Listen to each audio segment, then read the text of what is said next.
Hello guys. Hello bro. Hey guys. Hey guys. Hello everyone. He can be home back sooner than he'd imagine or think, with his family and friends doing what he loves to be doing. Lord, you love us. You have proved it time and time again. So Lord, right now, I'm just giving you praise. I'm giving you glory, because something good is about to happen. And I'm giving you praise in advance for it. Amen. What's up, you guys? How y'all doing? Yay, we back, baby. Man, We back, y'all. it's So been almost 2 months. whew, It'll be 2 months on the 16th. on the 16th since my baby had his surgery. So if y'all remember the last video, we were talking about his surgery and everything. The process of him going to the surgery and going to the hospital, going through the process of the surgery and stuff like that. We're talking about like all of that, him being an LVAD patient, what the LVAD is. I'm gonna let him talk mostly because it's basically his story. But I can see the smile on my baby's face. His recovery process is doing great right now. But as we talk about this video, and so because we took so many snippets of different types of videos throughout the healing process, we just was. Burped, y'all. Oh, it's okay. It's a natural human body function, y'all. But anyways, as we were going through our process, we were taking videos and stuff like that. But it was just so unorganized, and we were just like, okay, I'm gonna put this together. So what we're gonna do is We're gonna do a talk through, and we're gonna insert different clips from the hospital. So I'm going ahead and let my baby tell his. I think what we should do, baby, is he should tell each other's experience. Like, I'll tell my personal experience, you tell your personal experience. I'm gonna let you go first, of course. Your personal experience through the process of everything, how you felt emotionally, physically, mentally. Let's talk about it. Let's get into it. And if I'm squinting, y'all, it's because these lights. No, Lord. We gotta get better lighting. That's coming soon. It's already hard for my eyes to focus because I'm halfway blind. But yeah, but these lights. But anyways, starting on December the 16th. Well, I checked into the hospital on December the 14th. Push your ass out. Got a nigga wanting this so bad I'm about to pass out. Wanna dig you, and I can even lie about it, baby. Just alleviate your clothes, time to fly out, catch you at a club. That do everything, pre-surgery stuff. So December the 16th was my surgery. I think I had like a little crying episode in front of the nurse the day before, because it's scary. The thought of somebody splitting your chest open to get to your heart. So yeah, that was scary for me. But anyways, so they took me away from my baby for the surgery. And y'all, let me tell y'all something. I wish them doctors would have told me I needed to shave all the way from my neck to my knees, because they had a male nurse shave me from my neck to my knees. I was booty ass naked. Excuse my French. And he was getting all between the cracks in the surface. He was making sure I had no hair, nowhere. But anyways, passed through all that. I was asking a million questions. I was asking about catheters and all that. Because one of the things I hate the most are catheters. I think they should be illegal and banned in the United States of America. Anyways, fast forward, I get pushed to the surgery room. It's about 15 people in there, if I remember correctly. It's a whole team of people.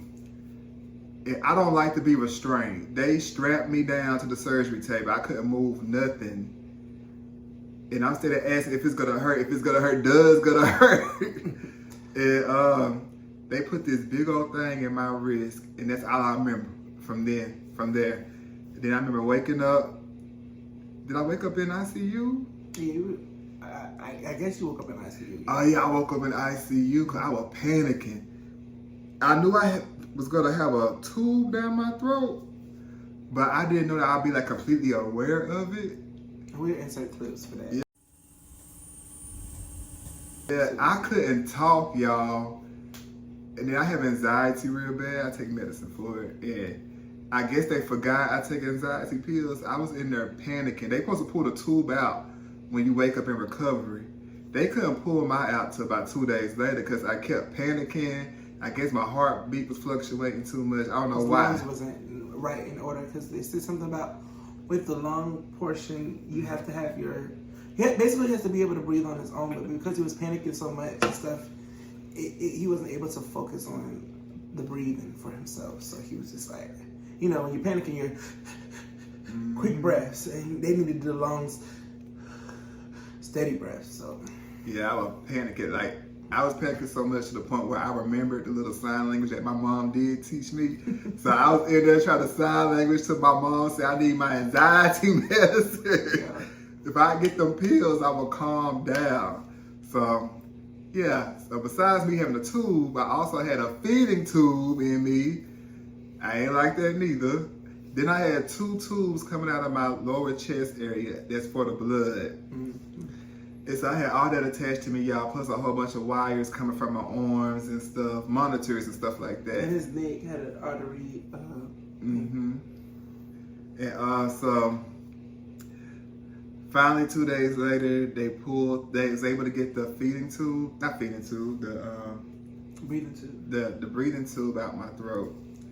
And I was able to talk right after they pulled it out, but it was real scratchy. My throat was sore.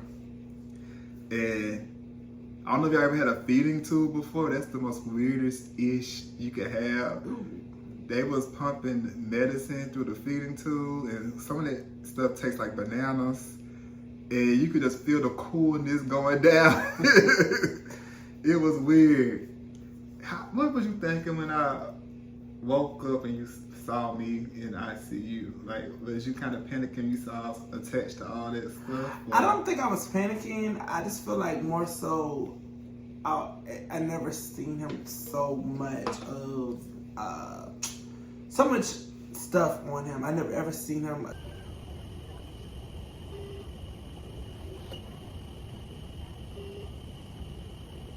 Between you and Kobe.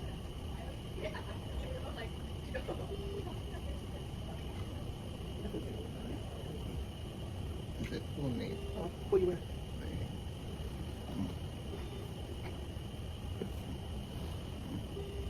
Because before, this is actually the first surgery I've ever seen you go through.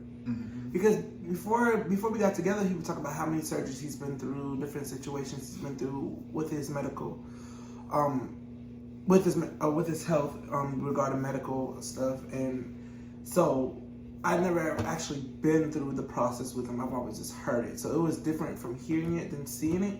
So it was just like, I was like, okay, you know, like, that's my baby though, you know what I'm saying? He's gonna get better. I want to see him to the part where he is at right now. It didn't really like make me nervous or anything like that, or make me like scared or worried. I guess one, because I've been through so much personally with my family and seeing people in and out of the hospital and stuff like that, that, you know, it kind of get used to it. But it was still a little different because it was my partner, it was my lover, you know, it's somebody that I see every day being strong, in a moment of weakness. It's like, okay, now it's time for me to step up, you know what I'm saying? I'm gonna be there. My baby's feeling bad, guys. I'm gonna sing to my baby because he likes when I sing to him. So that's what I'm gonna do. Can you hear me?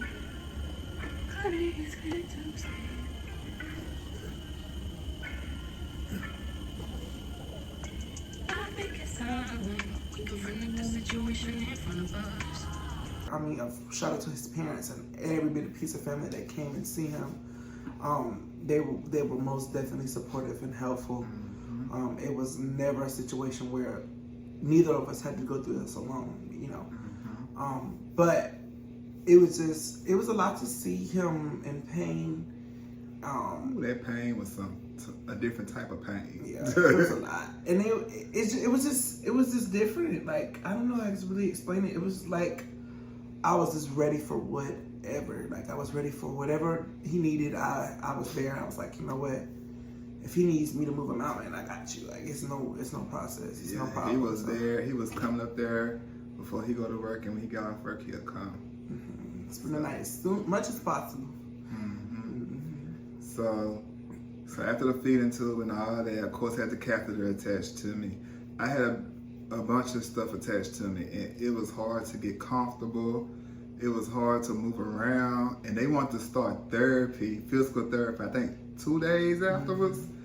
So just imagine getting your chest split open, and now you gotta move out the bed. And walk. Yeah, so physical therapy, I had the most wonderful physical therapists. I can't remember their name. You remember their names? I can't remember. Oh, Agatha. Agatha, yeah, and there was another one that I forgot liked. her name. But they was a wonderful team.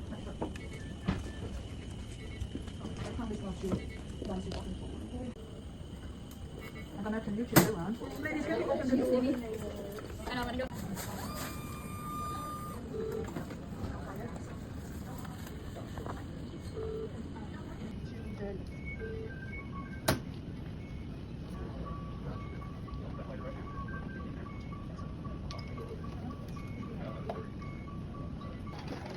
Everything keeps moving straighter and straighter. Yes. He's getting taller. And everything along. It's our beautiful Christmas tree with angels, wings. As you know, it's beautiful.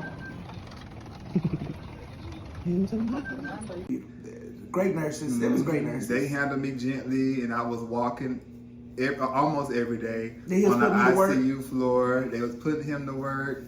Had the wheelchair behind me just in case. A scary thing happened. Yeah. That's About the second week, I think, I was in ICU. 'Cause I was in there for a month. I was in ICU for a month, y'all.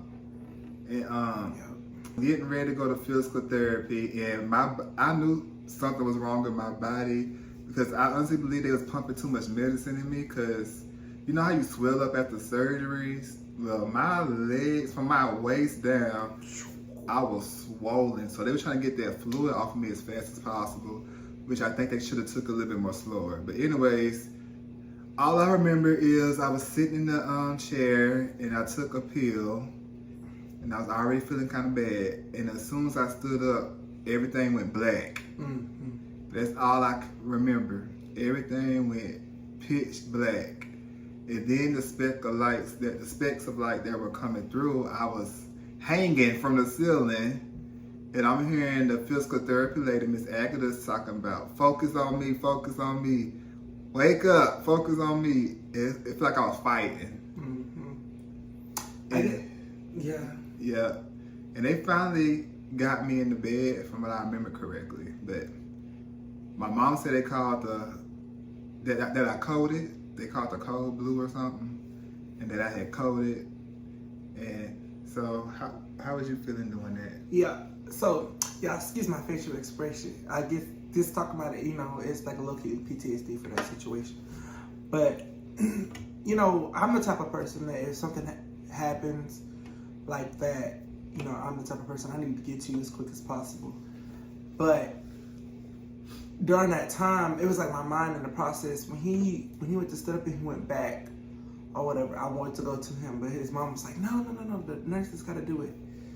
And it's kind of funny now to talk about, but I was still going around in circles, like trying to figure out, like, okay, what did I do? Like your mind, it's crazy when you're in a situation like that. Your mind does not.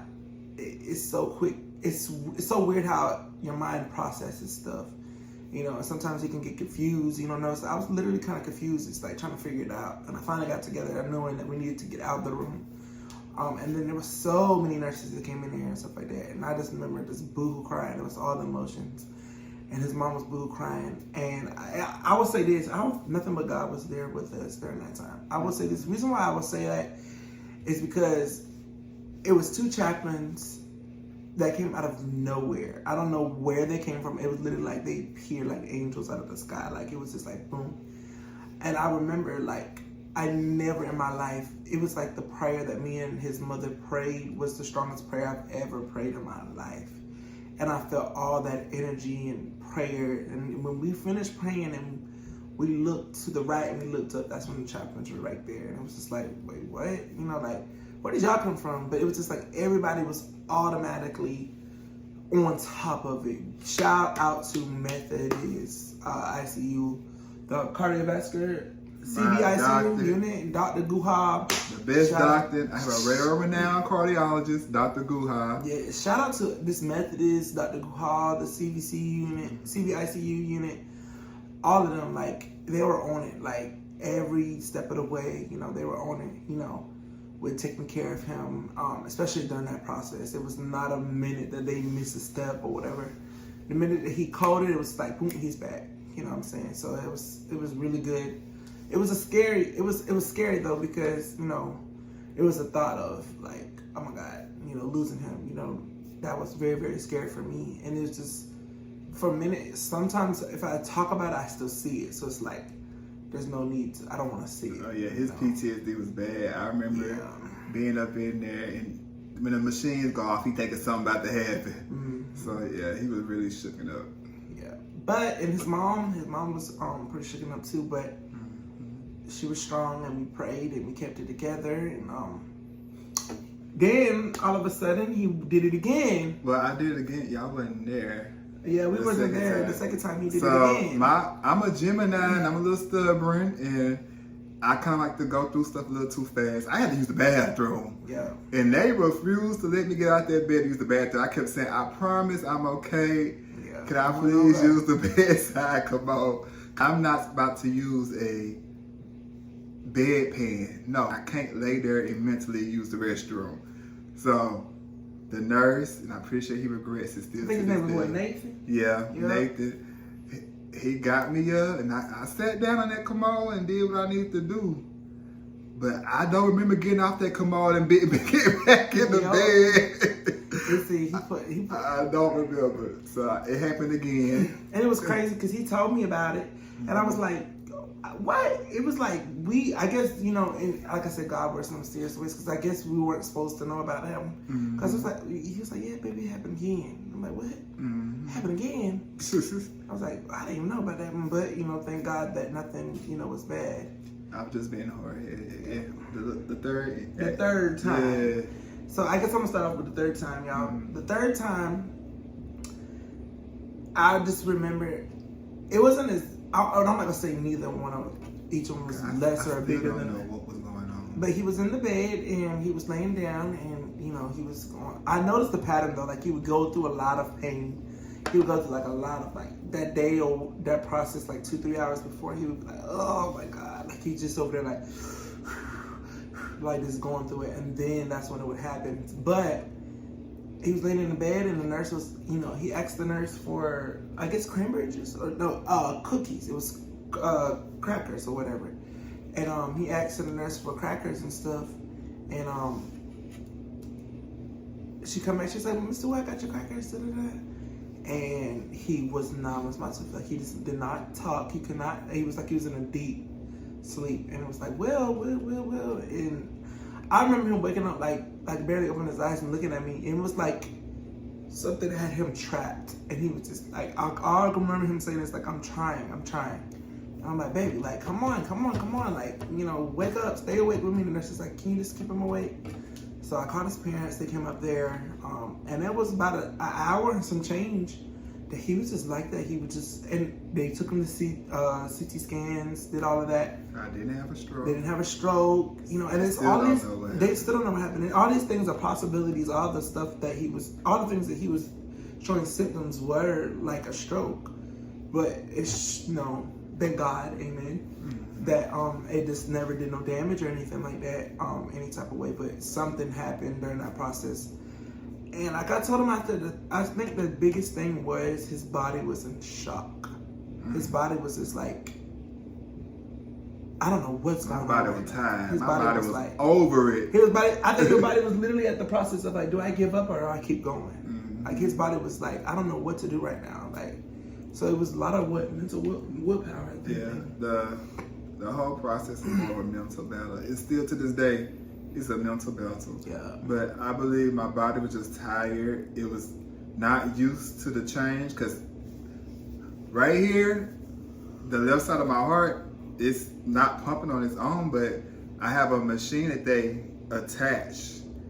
I got a piece of metal attached to my heart that's literally standing in as the left side of my heart is pumping for me. Right. So, and I'm gonna show y'all how certain things look later on.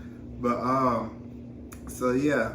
So again, I was in ICU for about a month. I was looking dusted and busted. So that made me feel more bad because I'm used to looking a certain way. I went in looking kind of cute. I came out looking a mess. And I stayed looking a mess with him. I ain't gonna lie. I stayed looking a mess. Yeah. But slowly as the days go by, different good things happen. Like I would say about 2.5 weeks to 3 weeks, they was able to get the tubes out my chest. So they pulled one at a time though. Like I had one done one day, the other one done about 2 days later. But yeah, they pulled the tubes out my chest, which were collecting the drainage, the blood drainage from my surgery site. And that hurt it. They lied to me. That hurt it. That hurt it. They lied to me. They said it wasn't gonna hurt. It is hurt. And they also had to do a PIC line. So I had that going on. I think it's PIC or PIC, whatever the acronyms are. Yeah. Yeah. But basically, then afterwards, what, baby? We finally got the safe stuff out of ICU. That was I started doing better on PT. I was walking further distances. So I was proud of that progress. And I finally, about the 4.5 week, I was able to go to a regular room. Thank God. So I went from CVICU to the heart floor. And that one was small. Yeah, it was small. But yeah, I was there for about a week and a half. Cause them legs was still big. Yeah, I was still swollen. I think by the time they got through pumping as much fluid as they could off me, it was about 30-something pounds of fluid. It was a lot. And we went through, my mom and my boyfriend went through some educational stuff. Actually, turn.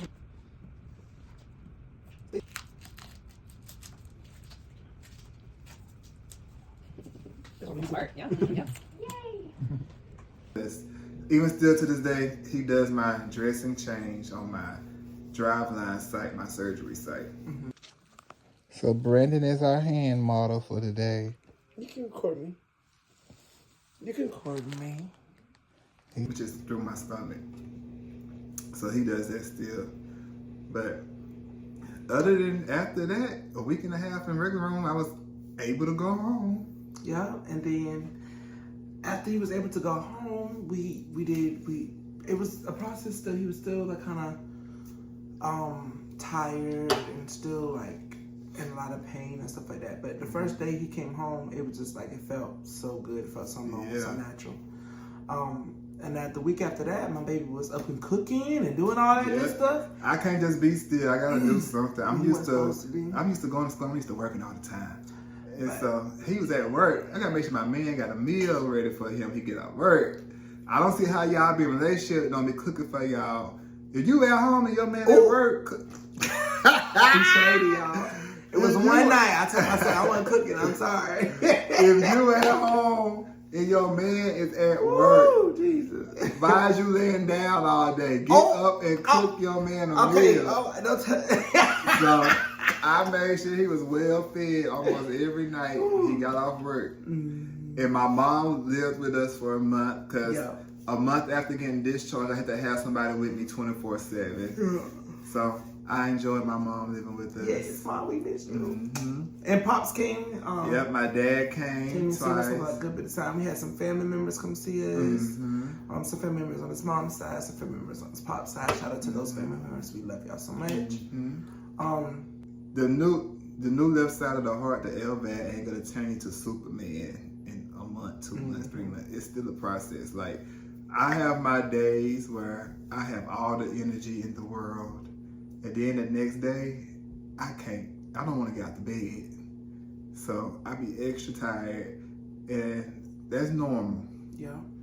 So. But yeah.